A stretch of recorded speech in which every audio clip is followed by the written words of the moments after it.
సందర్భంగా జగన్మోహన్ రెడ్డి గారు ప్రారంభించినటువంటి బస్సు యాత్ర, ఆ సందర్భంగా ఏర్పాటు చేసినటువంటి సిద్ధం సభలు కానీ, మిగతా కానీ ఇవన్నీ కూడా చూసుకున్నట్లయితే ఈ సభలలో ప్రసంగించినటువంటి ప్రసంగాల తీరంతా కూడా ఒక ఎత్తు.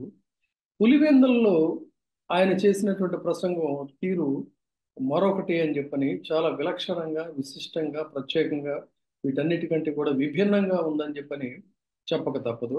ఒక తీవ్ర భావోద్వేగాల మధ్య కొన్ని చోట్ల ధర్మాగ్రహాన్ని వెలిబుచ్చుతూ, మరికొన్ని చోట్ల భావోద్వేగంతో, ఇంకొన్ని చోట్ల ఆర్తితో, ఇలా ఆయన ప్రసంగం చాలా విలక్షణంగా సాగింది జాగ్రత్తగా గనుక గమనించినట్లయితే.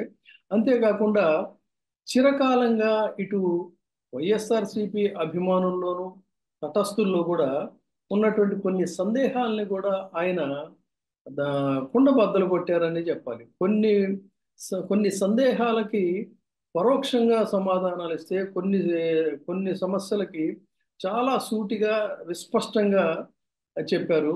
ఇంకొన్నిటిని ఆ అభిమానుల యొక్క హృదయాన్ని తాకేలాగా స్పృశించారని కూడా చెప్పాలి.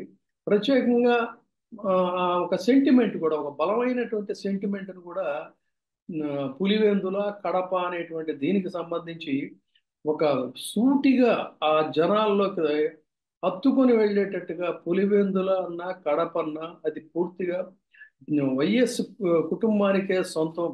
అటు జగన్మోహన్ రెడ్డి గారికి, అంతకు ముందు తన తండ్రి అయినటువంటి వైఎస్ గారికి అనేటువంటి దీన్ని కూడా ఆయన చాలా చక్కగా విస్పష్టంగా అనాలి. ఎందుకంటే అనేక సందర్భాల్లో విమర్శించాలన్న జగన్మోహన్ రెడ్డి గారిని హేళన చేసేటువంటి విధంగా కడప సంస్కృతి అని చెప్పని, పులివెందుల సంస్కృతి అని, ఇలా ఆ ప్రాంతాన్ని అవహేళన చేయటం, ఆ సంస్కృతిని అవహేళన చేయటాన్ని ఆయన సరైన వేదిక మీద అనేక సార్లు విని విని విని సరైన వేదిక మీద ఒక గట్టిగా మాడు పగిలేలాగా సమాధానం చెప్పారు. ఎస్, ఈ పులివెందుల సంస్కృతి అంటే ఏమిటి, పులివెందుల యొక్క ప్రజలంటే ఏంటి అనే దాన్ని ఆయన చెప్పినటువంటి తీరు కూడా విపక్షాల వారి ప్రత్యర్థులకి లాగి గోపం మీద కొట్టినట్టుగా ఉందని చెప్పని చెప్పుకోవాలి.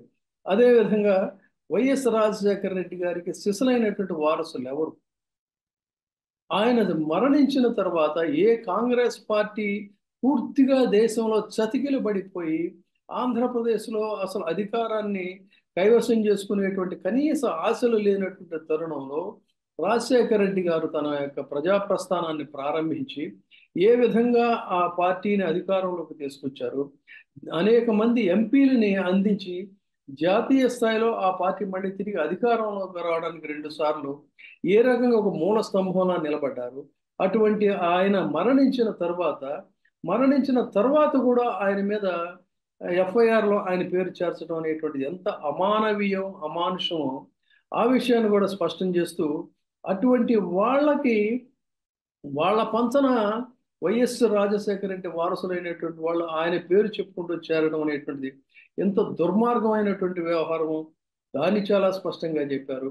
ఇక ఆ ప్రాంత వాసులందరికీ తెలిసినా కూడా తను స్పృశించకపోతే బాగోదు కాబట్టి వైఎస్ వివేక హత్య ఎవరు చేశారు, ఆయన ద్వితీయ వివాహం, వీటన్నిటిని కూడా ఇంతకాలం చాలా మౌనంగా ఉండి ఏమి మాట్లాడినటువంటి జగన్మోహన్ రెడ్డి గారు అక్కడ మాట్లాడటం అనేటువంటిది కూడా చాలా అక్కడ కొంతమంది ఆ క్షణంలో కొన్ని క్షణాల పాటు ఉద్వేగానికి గురయ్యారనేది కూడా చెప్పాలి. అంతేకాకుండా తన చెల్లెళ్ళు, ముఖ్యంగా షర్మిల పేరు ప్రస్తావించకపోయినప్పటికీ కూడా పసుపు చీర కట్టుకొని మన చంద్రబాబు నాయుడు గారి పంచన చేరటం అనేటువంటిది రాజశేఖర రెడ్డి గారి యొక్క జీన్స్కి, ఆయన రక్తానికి ఎంత అవమానకరం అనేటువంటిది కూడా చెప్పకనే చెప్పారు అనేది అనుకోవచ్చు. ఇవన్నీ అయితే ఎలా ఉంచినట్లయితే ఏముంది, అధికారం వచ్చింది, అనేక మందికి ఎన్నెన్నో పదవులు ఇచ్చారు.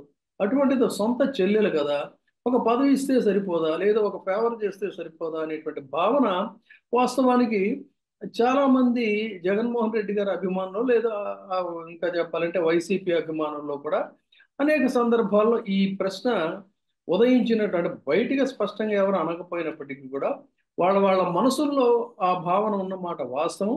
అయితే ఆ సంగతి జగన్మోహన్ రెడ్డి గారికి తెలుసా లేదనేటువంటి సందేహం కూడా కొంతమందిలో ఉండి ఉండొచ్చు. కానీ ఆయనకు అన్నీ తెలుసు అనేటువంటి దాన్ని కూడా ఇవాళ ఆయన చాలా చక్కగా బహిర్గతపరిచారు.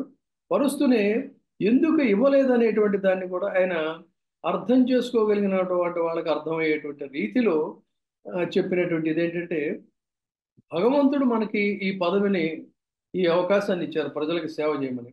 అటువంటిది మనం డబ్బు సంపాదించుకోవడానికి కానీ, లేకపోతే మనలో మనం పంచుకోవడానికి కానీ కరెక్ట్ కాదు అనేటువంటిది చెప్పినప్పుడు, ఇదే నచ్చక దానితోనే డిఫర్ అయి వెళ్ళిపోయారనేటువంటి సంగతి వైసీపీ ఇన్నర్ సర్కిల్స్లో చాలా మందికి షర్మిల గారు ఎందుకు డిఫర్ అయ్యారని తెలుసు. కానీ సగటు జనాలకి ఏముంది, ఒక ఫేవర్ చేస్తే పోలేదా, లేకపోతే ఒక ఎంపీ ఇస్తే పోలేదా అని అనుకున్నటువంటి మాట అయితే వాస్తవం. ఆ సంగతి కూడా ఆయనకి తెలుసు అనేటువంటి దాన్ని చాలా స్పష్టంగా చెప్పారు.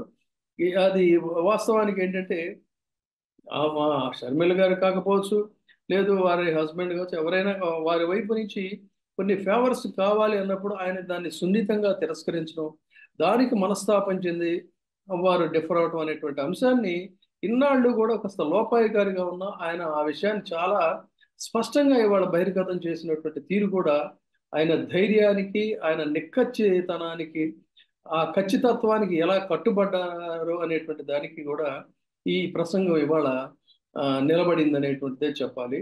ఆ విధంగా ఓవరాల్గా చూసుకున్నప్పుడు అవినాష్ గారి మీద మాట్లాడుతున్నటువంటి అవాకులు చెవాకులు కానీ, ఇది తప్పు ఇది కాదు అని చెప్పని వారి మేనత్త ఒక పెద్దరికంగా మాట్లాడితే వారిని కూడా దూషించిన తీరును కూడా వారు పరోక్షంగా ప్రస్తావించటం అక్కడి జనాలనైతే ఆ ప్రసంగం యావత్తు ఆయన సాగిన ప్రసంగం ఆకట్టుకుందని చెప్పాలి.